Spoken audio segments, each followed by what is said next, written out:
पुढच्या बातमीकडे वळूया। मराठा ओबीसी वादामध्ये ओबीसींची बाजू हिरिरीनं लावून धरल्यामुळे लक्ष्मण हाके प्रकाश झोतात आले। त्यानंतर ते सतत कोणत्या ना कोणत्या वादाच्या केंद्रस्थानी राहिले। यावेळी त्यांच्या एका व्हायरल व्हिडिओमुळे माळी विरुद्ध धनगर वाद होण्याची शक्यता निर्माण झाली आहे। पाहूया एक रिपोर्ट।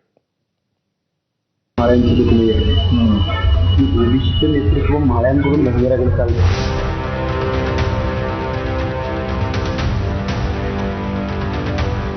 सतत वाद ओढवून घेणाऱ्या नेत्यांची यादी काढली तर त्यात टॉप 10 मध्ये लक्ष्मण हाके यांचं नाव नक्की असेल। यावेळी त्यांचा एक व्हिडिओ अचानक व्हायरल झाला। तो व्हिडिओ काय ते आधी पाहूयात।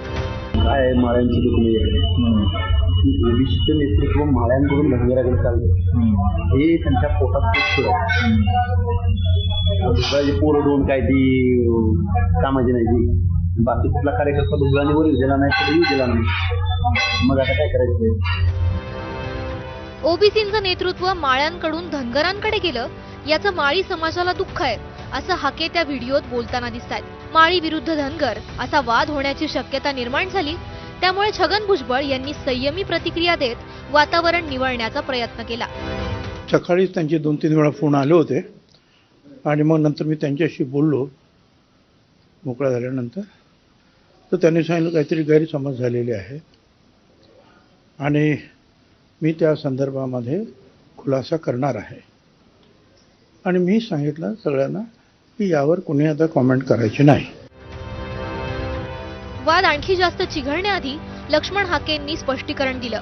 व्हिडिओमध्ये एआयच्या मदतीनं चुकीचं वाक्य आपल्या तोंडी घातल्याचा दावा त्यांनी केला। हा ओबीसींमध्ये फूट पाडण्याचा डाव असल्याचंही ते म्हणाले। काय माळ्यांची दुखणी आहे, ओबीसीचं नेतृत्व माळ्यांकडून धनगराकडे चाललं। हे त्यांच्या पोटात दुसऱ्याची पोरं दोन काय ती कामाची नाही ती, बाकी कुठला कार्यकर्ता दुसऱ्याने वर गेला नाही तरी गेला नाही, मग आता काय करायचं। हा जो व्हिडिओ व्हायरल होतोय हे कुटील डाव माझ्या बाबतीमध्ये हा रचला गेलेला आहे। ओबीसी मध्ये दुफळी निर्माण करायची, दोन प्रमुख जातीमध्ये भांडणं लावून द्यायची। लक्ष्मण हाके जास्त बोलतोय काय, त्याला डॅमेज करण्याचा हा उद्योग आहे। माझी ओबीसी बांधवांना हात जोडून कळकळीची विनंती आहे, अशा गोष्टीला तुम्ही बळी पडायचं नाही। आपली लढाई खूप मोठी आहे। माझं मॉरल हे दुपटीने वाढलेलं आहे, त्यामुळे गावगाड्यातलं ओबीसी निश्चित एकत्रित येईल। अशा दुफळी किंवा असे फूट पाडण्याचा डाव निश्चित यशस्वी होणार नाही। एकीकडे हा वाद सुरू असताना दुसरीकडे जरांगे विरुद्ध हाके हा जुना सामना वेगळ्याच पातळीवर पोहोचलाय। हाकेंची जीभ हासडणाऱ्याला लाखाचं बक्षीस देऊ अशी धमकी मनोज जरांगेंचे समर्थक गंगाधर काळकुटेंनी दिली, तर जीभ कशाला हासडता, जीवच घ्या असं उत्तर हाकेंनी दिलं।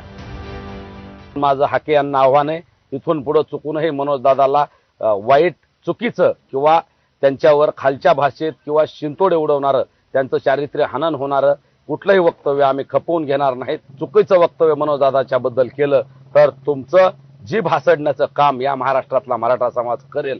आणि जर तुमची ही बेताल वक्तव्य आणि मराठा आरक्षणाच्या विरोधात प्रति आंदोलन उभारायची जर तुमची भाषा असेल तर येणाऱ्या काळात तुमची जीभ हासडणाऱ्याला आम्ही 1 लाख रुपये बक्षीस देणार आहोत। बक्षीस जाहीर करावं, त्यांनी आमचा जीव घ्यावा, आम्हाला गोळ्या घालाव्यात, चालवावं आमच्या गळ्यावर सुरी।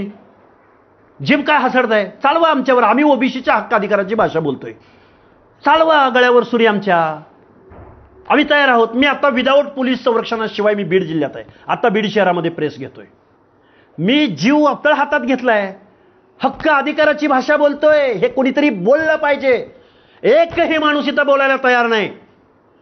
जीव गेला तरी चालेल, तुम्ही जीभ काय हासडताय, घ्या जीव आमचा। मराठा ओबीसी वादात हाकेंनी ओबीसींची बाजू लावून धरली, मात्र या व्हायरल व्हिडिओमुळे ओबीसींमध्ये खरंच मतभेद आहेत की कोणी जाणीवपूर्वक मतभेद वाढवण्याचा प्रयत्न करतंय असा प्रश्न विचारला जातोय। ब्युरो रिपोर्ट, एबीपी माझा।